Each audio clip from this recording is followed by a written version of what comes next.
Hello and welcome back to another video. Today, as per usual on Mondays, we're doing a news recap of last week. And last week was quite a lot more eventful than the week before that, because we had, first of all, the official 2023 calendar was released, and I have a few comments on it, so let us talk, because I will go through it. Because you have Bahrain, then Saudi Arabia, then Australia, and then China, which are quite close to each other. I would say Australia is a bit odd, but that's Australia. Then you have Azerbaijan, which isn't that far from China. I would say it's still quite a long flight, but yeah.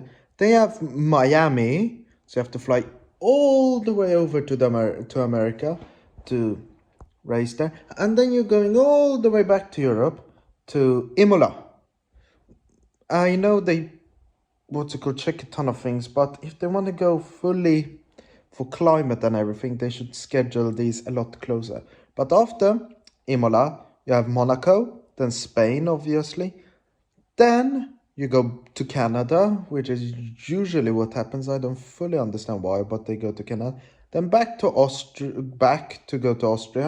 then UK, then they go to Hungary, then they go to Belgium, then Netherlands, Italy, which are fairly close to each other, and then Monza, which is the Italian race. They have Singapore, Japan, Qatar. You have those three races, which are quite fairly close. Then you fly all the way to US, then Mexico, then Brazil, and Las Vegas. And then within 1 week, boom, you're going back to the Middle East and you're going to Abu Dhabi. So, as a lot of people have commented on it, I think it could be a lot better scheduled to do with climate and everything. But that's for F1 to figure out, not us. But that's just certain comments on what happened there.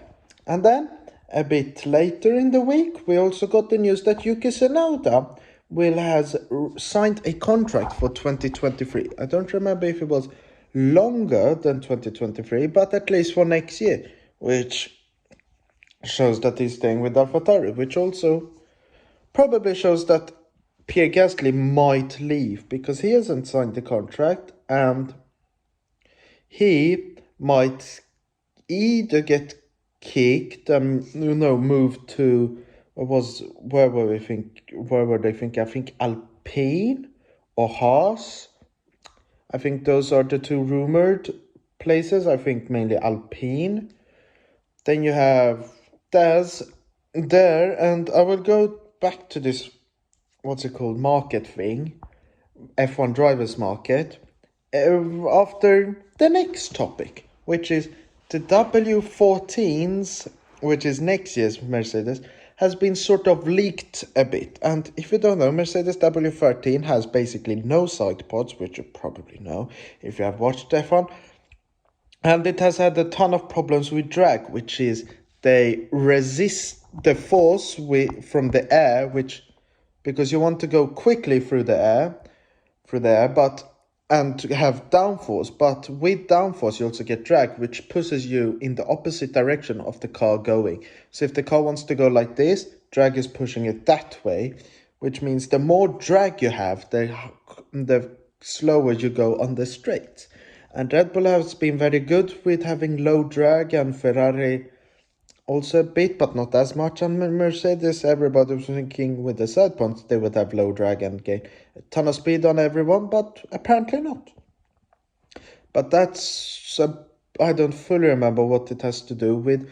But with their new system that they might want to do is, instead of having the side pods sort of non-existent vertically, so the side pod goes like this and there's nothing behind it or anything, they want to have it longitudinally, so it's a bit more like a traditional side pod.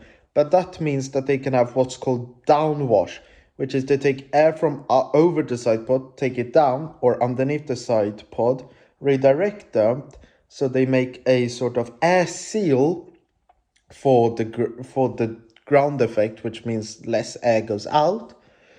stays underneath and creates more downforce. And also with that outwash system, they can also induce less drag into the car to make it go quicker, which we have seen quite a lot with Red Bull, and they have really used the outwash, the inwash system or outwash system, one of that system.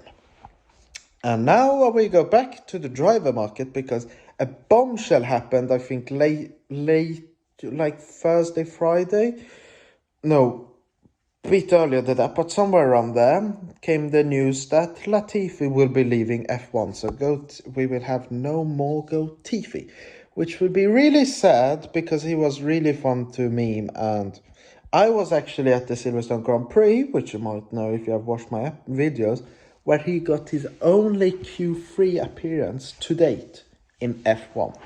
But what does this mean for the whole drivers market? Well, he will be leaving, so either they will get Logan Sargent or what's it called, Nick de Vries, who made a really good race in Monza, or I don't remember who it was, but maybe I think it was Mick Schumacher, because it looks like he might get kicked from Haas and either move to Alpine or Williams, because Alpine, obviously they have one seat left to fill.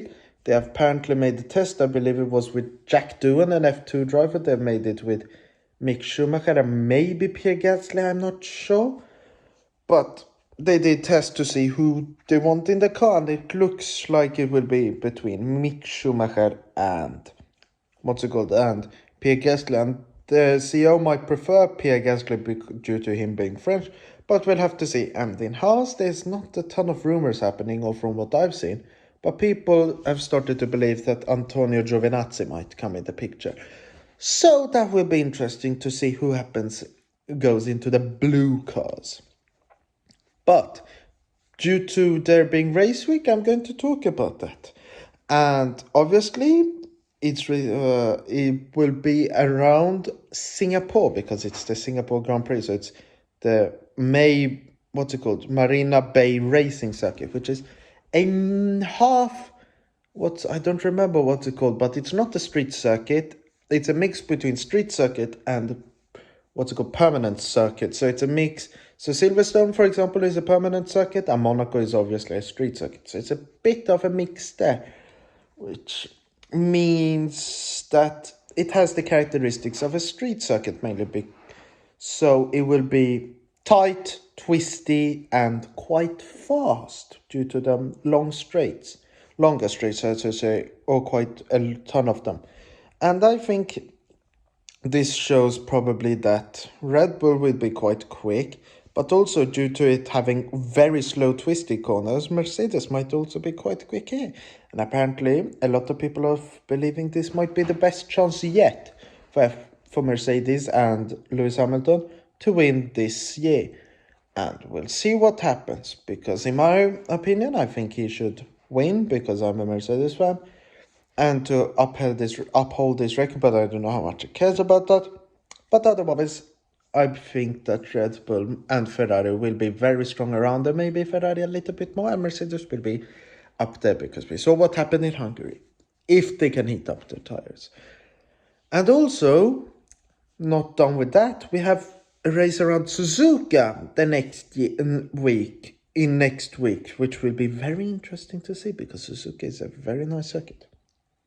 But now before we end the video, we're going to have news on my upcoming videos. So I was going to do a VR video tomorrow, upload, but due to my in not being so experienced with VR and trying to set up, the game looks not the best. I don't know if it's supposed to look like it does or not, but I don't fully like the VR, because I have higher my expectations are higher than what's actually coming up, because I don't fully know how good the game should look. So I'll be doing my top 3 racing circuits in sim racing. So I hope to see you there. But until then, I've been Racing Legend, you've been my amazing Felix. Thank you for watching. Good.